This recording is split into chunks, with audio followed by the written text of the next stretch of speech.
Merci. La parole est à Jean-Pierre Leroc pour le groupe SRC.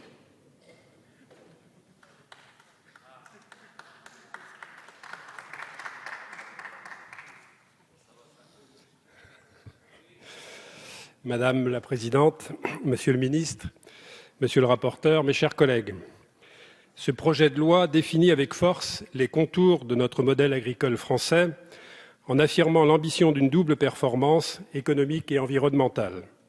L'examen par le Parlement a été l'occasion d'un débat animé et d'un travail constructif qui a abouti au texte que nous examinons aujourd'hui. Constructif car il a permis d'aborder sans tabou l'ensemble des difficultés que peuvent rencontrer nos agriculteurs. À ce titre, permettez-moi de saluer l'écoute et l'ouverture dont vous avez fait preuve, Monsieur le Ministre, à l'occasion de nos débats. Cela a permis de nombreuses avancées. Constructif ensuite, car ce projet de loi est aussi résolument tourné vers l'avenir, en proposant des solutions innovantes pour promouvoir une agriculture qui n'oppose plus environnement et développement économique, mais en font deux vecteurs d'une même performance. Avant de concentrer mon propos sur les dispositions en faveur de l'enseignement et de la recherche agricole, j'ai choisi de souligner deux sujets qui ont fait l'objet d'avancées pour cette deuxième lecture. Le premier concerne l'utilisation des produits phytosanitaires.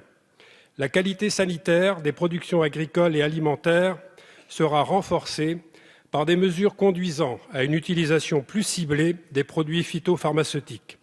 À ce titre, la Commission des affaires économiques de l'Assemblée nationale a adopté un amendement proposé par le rapporteur Germinal Peiro permettant de faciliter le dispositif de mise sur le marché des préparations naturelles peu préoccupantes.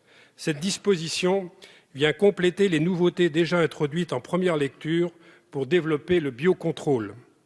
Le second sujet est relatif à la situation des salariés des chambres d'agriculture.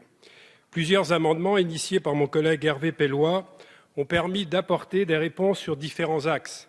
La clarification des règles de représentativité au national comme au local, la définition de conditions d'exercice d'un dialogue social de qualité au sein de ces établissements, mais encore l'articulation du statut du personnel des chambres d'agriculture avec le Code du travail.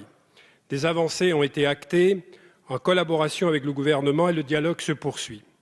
J'aurais également pu vous parler de l'installation des jeunes agriculteurs qui constitue un enjeu fondamental, mais nous aurons l'occasion d'y revenir à l'occasion de la discussion des articles. Je souhaite à présent vous faire part des avancées concernant l'enseignement agricole et la recherche. Le projet répond à trois enjeux fondamentaux. Tout d'abord, il faut, aujourd'hui comme à l'avenir, nourrir les habitants de notre planète en prenant en compte le facteur démographique, mais aussi l'indépendance alimentaire de notre pays, tout en confortant sa capacité à exporter, mais également la diminution des terres disponibles.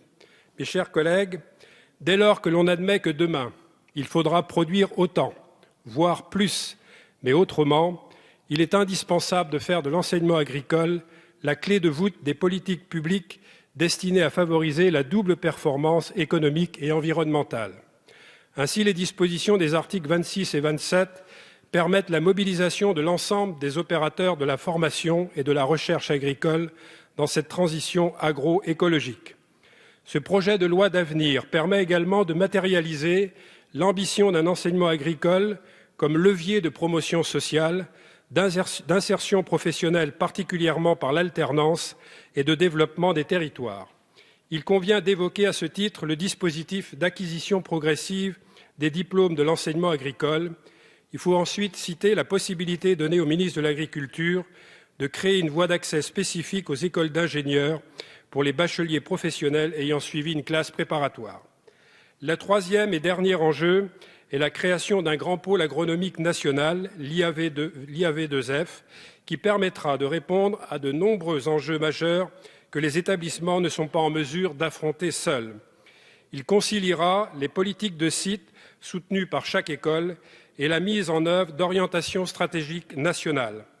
Atteindre une taille critique est la condition sine qua non pour accroître la reconnaissance internationale de l'excellence de la marque France. Mes chers collègues, le redressement de notre pays ne pourra se faire qu'en investissant dans l'intelligence.